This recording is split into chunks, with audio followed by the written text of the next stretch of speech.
So, caught a wahoo, right? Um, they're supposed to be the most delicious fish in the ocean. I've heard that from multiple people, and it's like an ongoing thing that like people are like, ooh, you caught a wahoo, you got to eat it. In Hawaii, there would be a point where you'd catch an ono. The this is a story from our the what do you call it, our first mate on the boat, and he was telling us that if you catch an ono back then, you the only your only course of action was to go to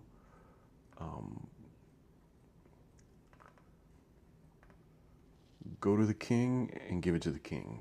They call them ono because ono is the native language for delicious, and you had to take it to the king because it was only for royalty when you caught it. Because that type of fish is really hard to catch. They have like really sharp teeth, and it's just basically like a pair of super sharp scissors that can cut through anything. So if you catch one with very primitive tools, you caught something amazing, but you had to give it over. So we caught these fish, and what happened was they're like, would you be interested in eating them? Yes, we would. Well, take it to this place, and this place will will cook the fish for you, and then you'll have, yeah, the chef knows how to cook it, and she'll do however you want it to.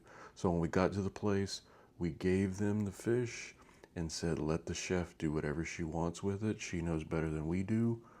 And they gave us wahoo or ono in three ways. The first way was this. This is poke. So essentially, it's like a ceviche, but with different seasonings. The one, let me make sure I'm looking at this right. The one on, when you're looking at the screen on the left, always the left. I'm using my left hand. I forget if that's the right way on your monitor.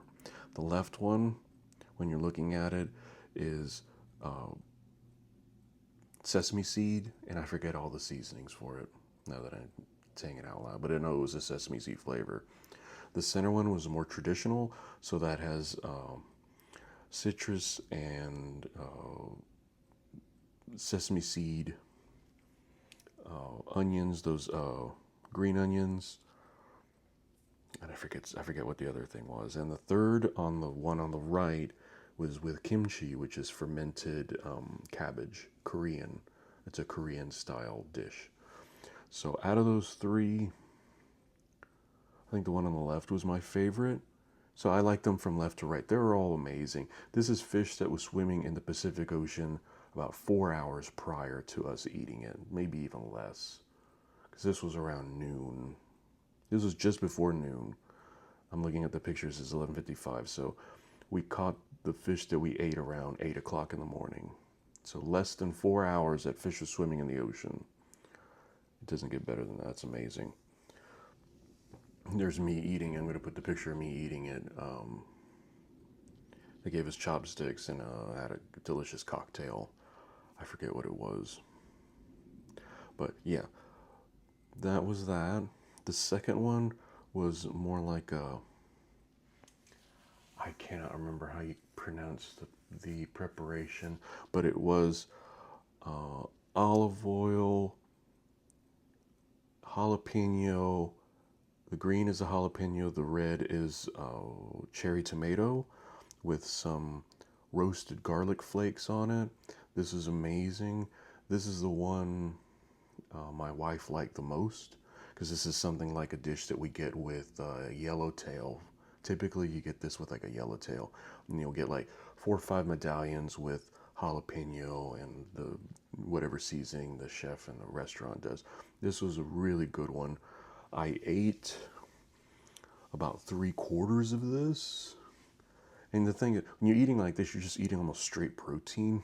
So it's delicious, it's filling, but then like an hour later, you're still kind of hungry, which is fine. The last way was baked. So they baked it with a soy sauce glaze over rice. So I've had wahoo once before, and it was, I think it was baked also. So it was a steak similar to this. Wahoo is an amazing fish. It's the fastest fish in the ocean. It fights really hard, and it is incredibly delicious. I I can't ask for anything better. I didn't dare ask for 5 fish. I didn't dare dream of 5 fish, let alone being able to take it to a restaurant right after catching it and eating them, eating that fish. That was an amazing experience. Almost as amazing as catching the fish was eating it. Those are amazing fish. It's delicious, and boy, I don't. There's almost no way I could ever top that as far as sushi or anything goes. Maybe I get close, but to catch a fish and have it prepared for you within hours of catching it, you can't beat it.